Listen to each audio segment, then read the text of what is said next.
여포는 여기에 있는 복양을 차지하고 조조는 이 세 개의 성을 기반으로 해서 복양에 있는 여포와 대치전을 시작을 하게 됩니다. 이게 그 유명한 연주 공방전의 제1전투 복양전투가 시작이 되는 거예요.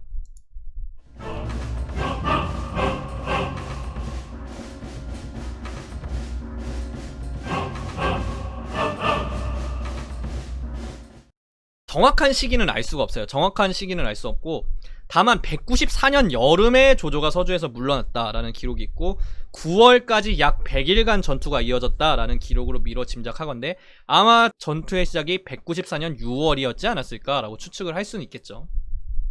그래서 이때 기록을 보면은 조조가 복양의 본진을 치기에 앞서서 서쪽 한 4, 5리 시점에 별동대가 진을 친 게 있는데 여기를 먼저 공격을 했다고 나와 있어요. 근데 이 별동대를 치다가 정리가 좀 늦어진 거예요. 그래서 여포가 바로 본부대를 이끌고 나와가지고 조조군을 삼면에서 포위해서 공격을 합니다. 그래서 이렇게 조조의 군대가 삼면 포위를 당해서 격전을 벌이던 끝에 깨져가지고 복양 1차 전투에서 조조군이 패배를 하게 됩니다. 자, 이때 그 유명한 전위의 기록이 나오는데, 자, 그래서 삼면 포위를 당했잖아, 조조가. 그래서 이 상황에서 조조가 누구의 포위망을 뚫고 길을 열 사람이 없는가 이렇게 말을 하니까, 당시 조조군의 일반 그냥 낮은 병사였던 병장급 이런 거였을 거예요. 병장 하사급. 전위가 가장 먼저 손을 들고 제가 특공대 대장으로 나서겠습니다 이렇게 자기 어필을 한 다음에 뛰쳐나와가지고 전위 휘하에 약간 수십 명의 군사들이 모였어요. 그래서 얘네들이 두 겹의 갑옷을 껴입은 중갑병이 돼가지고 화살이 비오듯이 쏟아지는 데를 뚫고 나가는 거예요. 근데 화살이 너무 많이 떨어지니까 눈앞이 안 보이는 거예요. 그래서 전위가 적군이 10발짝 접근해오고는 나한테 보고해라. 병사가 10발짝까지 나왔습니다. 그러니까 전위가 5발짝까지 오면 보고해라. 그러니까 병사들이 장군 적군이 왔습니다. 와 살려주세요. 이러니까 이때 전위가 화극을 양손에 들고 뛰쳐나가가지고 큰 소리로 고함을 지르면서 휘두르자 화극에 닿아서 꼬꾸라지지 않은 적이 없었고 이렇게 여포의 군대가 퇴각했다라는 기록이 있어요.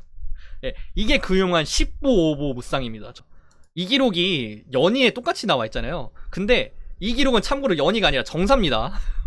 정사에서 이런 무쌍을 찍었어요. 네, 대단하죠. 그래서 이렇게 전위가 길을 텄는데 또 조조가 그 길을 따라서 나가려다가 왼손에 화상을 입으면서 그냥 말에서 떨어져 버렸다 이런 기록도 있어요. 근데 이때 또 옆에 있던 사마 누이, 그러니까 이 사람도 하급 관리일 텐데 누이라는 사람이 조조를 부축을 해가지고 다시 말에 태워서 보내가지고 간신히 빠져나갔다 뭐 이런 기록이 있습니다. 그래서 진짜 죽을 똥 살똥하면서 1차 복양전투에서 완전히 깨지고 간신히 살아서 돌아온 거예요. 자, 그렇게 1차 복양전투는 조조의 또 패배 이렇게 마무리가 됐고, 여기서 끝이 나지 않았어요. 여기서 다시 조조가 복양성 내부에 있는 전씨라는 호족이랑 내통을 해가지고 얘네들이 복양성의 동문을 밤에 몰래 열어요. 연희에서는 이 사람들 뭐 상인들로 나와가지고 여포의 사주를 받아서 조조를 꿰려고 했다 이렇게 각색이 되는데, 그런 건 아니고 진짜 그냥 내통해서 열어줬다 이게 끝이에요. 정사에서는. 그래서 아무튼 조조가 이렇게 성으로 들어가면서 동문에다가 불을 놓고 내가 여기에서 물러서지 않겠다, 우리는 맞서 싸워 이러고 약간 배수진을 넘어서 배화의 진을 펼치고 연주성으로 들어가서 성내에서 시가전을 벌이는데, 안타깝게도 조조는 여기서도 깨졌습니다. 여기서 또 재미있는 기록이 있는데, 그때 여포군의 기병대가 와가지고 조조군을 깨트리면서 우연히 조조를 딱 붙잡았는데, 그래서 얘네들이 얘가 조조인 걸 못 알아본 거야. 그래가지고 조조한테 야 너의 대장 어딨어 당장 말해 이러니까 조조가 노란색 말을 타고 있는 게 우리 대장입니다 이런 거야. 그 여포군이 뭐 노란색 말을 탄 놈이 대장 이러고 알았다 이러고 이제 얘를 그냥 땅바닥에 내 던진 다음에 노란색 말을 탄 놈을 잡아라 이러고 간 거예요. 그래서 조조가 이거를 보고 뒤늦게 살았다 이러고 동문에 나왔던 불길을 뚫고 뛰쳐나와가지고 간신히 살아나왔다 이런 기록이 있어요. 네. 자, 이런 식으로 100여일 동안 조조가 2번이나 공세를 취했는데 그냥 화끈하게 깨져버리고 여포가 판정승을 거두면서 조조를 점점 밀어붙이고 있는데, 이때 메뚜기 때가 일어났어요. 네. 9월 10월 이때 메뚜기 때가 일어나서 이때 연주의 기록을 보면은 곡식 한 곡에 50만 전이 될 정도로 가격이 치솟았다 이렇게 나와 있어요. 저번에 기억하시죠? 그 동탁이 장안 낙양에서 난리 쳤을 때 30만 전이었잖아요. 그러니까 동탁이 난리 친 것보다 더 박살이 난 거야 지금 물가가. 연주가 이렇게 거의 초토화가 됐어요. 자, 이런 상황이 되면은 자 봐요.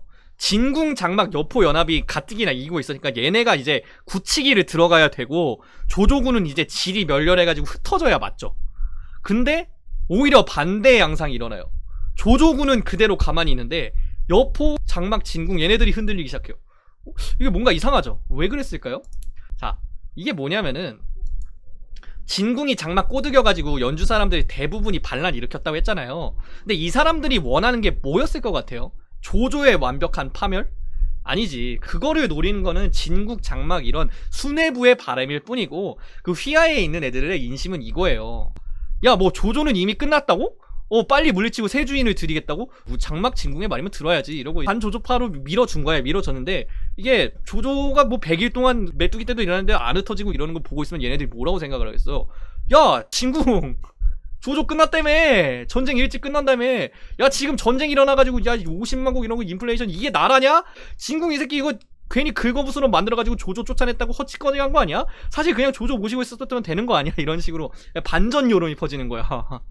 예. 느낌이 오시죠? 그래가지고 연주의 주도가 아까 제가 창읍이라고 말씀드렸죠? 아까로 돌아갑시다. 창읍 근처에 승시현이라는 데가 있어요. 승시현은 여기라고 생각을 하시면 돼요.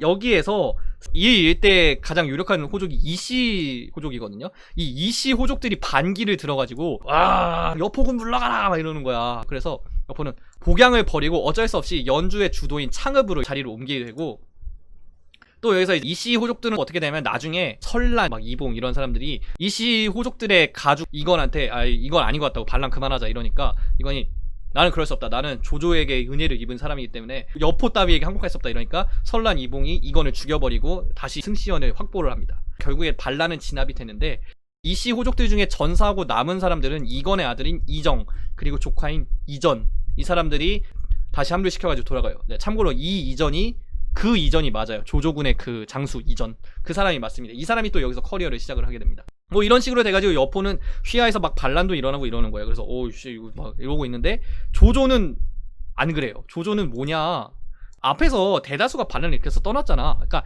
이미 떠날 놈 떠났고 배신할 놈 배신했어. 남은 거는 찐또배기 조조파밖에 없는 거야. 그러니까 얘네들이 뭐 여포한테 몇 번 줘 터졌다고 배신한다고? 배신 안 하죠. 또 하나가 더 뭐 있었냐면은 삼국지 집회라는 정사 삼국지에다가 좀 더 뭐 얹어가지고 나중에 만들어진 기록인데, 이때 또 기록을 보면은 원소가 병사 5천과 군량을 조조에게 지원을 해줘서 조조가 간신히 살아남았다 뭐 이런 기록도 있어요. 그러니까 원소가 또 뒤를 봐준 거예요. 그리고 이때 원소가 지원군을 주면서 뭐라고 하냐면 어이 조조 이 기회에 그 자네들 가족 업성으로 좀 이주시키지 이런 식으로 말을 했다고 해요.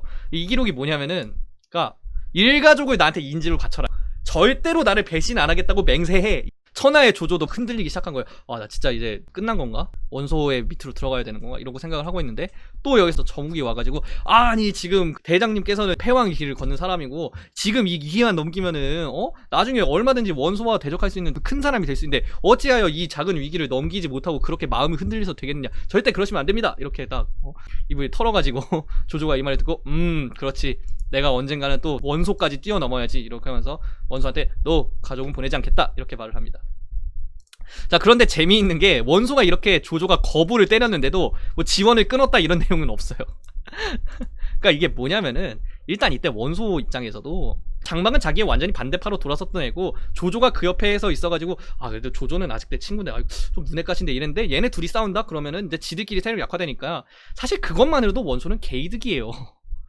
또 한 가지는 뭐냐면은 일단 194년 그러니까 공손찬이랑 또 한창 싸우고 있을 때야. 그러니까 원소 입장에서는 뭐 조조가 나한테 좀 건방지게 군다고 해가지고 내려가가지고 조조 그냥 뚝배기 깨버리고 이럴 여유가 없는 상황이에요.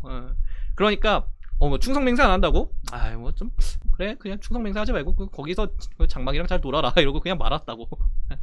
그래서 아무튼 뭐 원소는 그냥 넘어가 줍니다. 자, 이렇게 돼가지고 195년 초에 다시 전쟁이 시작이 됩니다.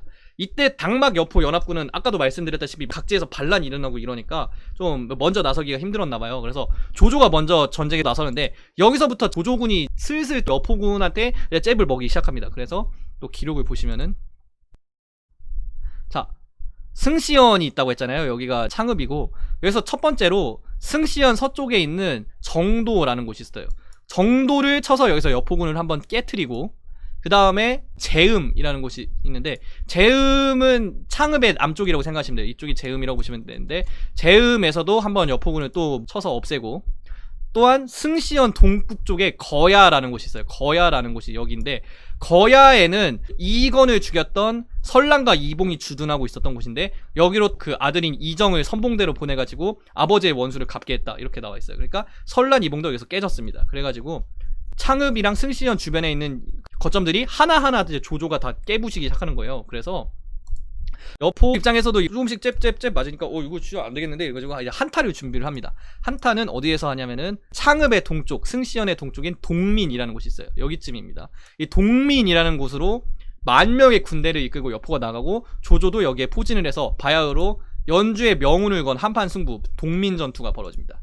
자, 이때 기록을 보시면은 먼저 와서 진을 친 거는 조조였어요. 그래서 조조가 어디에 진을 치냐면은 서쪽으로는 길게 아래로 파여있는 뚝, 남쪽으로는 깊게 들어가는 삼림이 있고, 이런 지형에다가 딱 진을 친 거예요. 그래서 여포가 이걸 보고 이거 완전히 복병각인데? 이러면서 남쪽 삼림 있잖아, 거기서 10리 밖으로 본진을 빼가지고 거기다가 진을 뒀다고 해요. 제가 저번에도 말씀드렸지만 여포가 바보가 아닙니다. 복병 있는 거 이런 거 다 알아요. 멍청한 사람 아니라고. 그냥 길게 볼 줄을 모르는 거지, 이렇게 짧은 전투에서 이런 거는 잘 봤어요. 그래서 복병 안 당해준다 이러고 남쪽으로 갔는데, 조조가 여기서 군사의 반을 딱 잘라가지고 뚝 밖으로 내보내요. 그 다음에 얘네들 중에서 또 경무장병을 뽑아가지고 여포군을 도발을 하기 시작해요. 야 싸우자. 야 나 병사들 뚝 밖으로 내보냈거든. 싸우자 이러는 거예요. 그래서 여포가 이거 보고 이거 선 넘네 이러고 바로 쳐들어갑니다. 바로 쳐들어가서 이제 뚝 밖에 있는 반으로 잘려있는 군사들을 치는데, 여포 입장에서 반은 잘려있는지 몰랐겠죠. 그리고 나머지 반은 어디 있었을까요? 당연히 뚝 아래 복병으로 있었습니다. 그래가지고 에헤이 걸려들었구만 이 친구, 이래가지고 뚝 안에 있던 5,000명이 뛰쳐나와가지고 여포군을 포위를 해가지고 여포의 10,000명이 여기서 완전히 박살이 나버렸습니다. 그래서 앞에서 그렇게 복양에서 2번이나 이겼던 여포는 이 한타에서 패배한 걸로 인해서 완전히 연주에서의 주도권을 상실을 해버렸어요. 이런 식으로 연주 전투가 되게 허무하게, 어떻게 보면 좀 허무하게 한타 한 번에 대역전 해가지고 마무리가 되어버렸습니다. 자, 그래서 이렇게 또 장막, 여포, 진궁 얘네들이 뿔뿔이 흩어지겠죠. 우선 장막은 어떻게 됐냐면은, 장막은 동생 장초와 함께 도망을 쳤어요. 그래서 어디로 도망가냐면은, 자, 여기가 진류라고 말씀드렸죠. 진류 경계에 여기 옹구라는 성이 있어요. 그래서 이 옹구라는 성에다가 자기 일가족이랑 맡겨놓고 장초를 여기에 대장으로 앉혀놓은 다음에, 장초야 내가 잘 지키고 있어요. 내가 꼭 원군을 얻어가지고 너를 구하러 오겠다 해가지고 원군을 구하러 가요. 근데 원군을 어디로 구하러 갈까요? 여기는 이각 박사인데? 얘네한테 도우러 가요? 안 되지. 여긴 유표가 있는데, 유표는 친원소파예요. 도와줄 리가 없죠. 여기는 원소예요. 안 도와주죠. 자, 그래서 어디로 갈까요? 여기 아래에 여기로 도망가요. 양주에는 누가 있을까요? 원술이 있죠. 네, 그래서 저 멀리 원술한테 도움을 요청하러 갑니다. 근데 제가 저번에 그 말씀을 드렸잖아요. 공포영화의 법칙을 기억하라. 단체로 있다가 혼자 도망가는 사람은 무조건 죽는다. 예. 장막도 이 법칙의 예외가 아니었습니다. 여기서 이제 열심히 도망가다가 예주 강변 어딘가에서 부하의 칼에 찔려가지고 객사를 하는 처참한 최후를 맞이하게 되고요. 그럼 이제 장막이 원군을 얻어올 길이 끊겼으니까 장초도 어떻게 될까요? 옹구에서 한 4개월 버티다가 결국에 옹구가 무너지면서 장초와 장씨 일가족들, 그 사람들은 모두 조조에게 처참을 당하면서 한때 연주를 지배했던 유력 세력 장막의 가문은 완전히 씨가 말라버렸습니다. 자, 이렇게 혼자 도망치던 친구들 죽었죠. 그러면은 다 같이 도망치던 친구들, 얘네들은 살아야 될 거 아니야. 자, 그래서 여기에서 졌던 여포, 그리고 여기에서 참전했던 애들이 진궁, 왕해, 허사, 이 사람들은 어디로 도망가냐? 자, 양주 안 되죠. 여기도 안 되고, 여기도 안 되고, 여기도 안 되고. 남은 데 하나밖에 없네? 서주 남았네? 서주로 도망칩니다. 네. 자, 이렇게 됐습니다. 자, 그래서 서주로 도망을 치는데, 이제 서주의 주인이 도겸이 아니었어요. 도겸은 앞에서 194년 12월에 그만 노환으로 인해 향년 63세의 나이로 도겸은 최후를 맞이했습니다.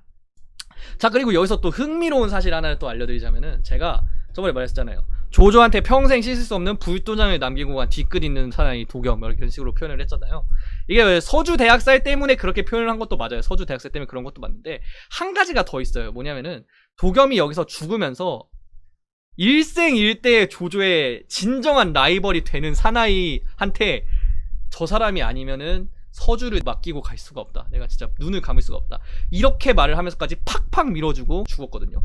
자, 이 조조의 일생일대의 라이벌이 누구였을까요? 네, 삼국지 연의의 주인공 유비. 예, 그렇습니다. 그래서 이 여포가 서주로 왔을 때는 서주의 주인은 유비였습니다. 이 유비에 대해서 다음 시간에 또 알아보도록 합시다.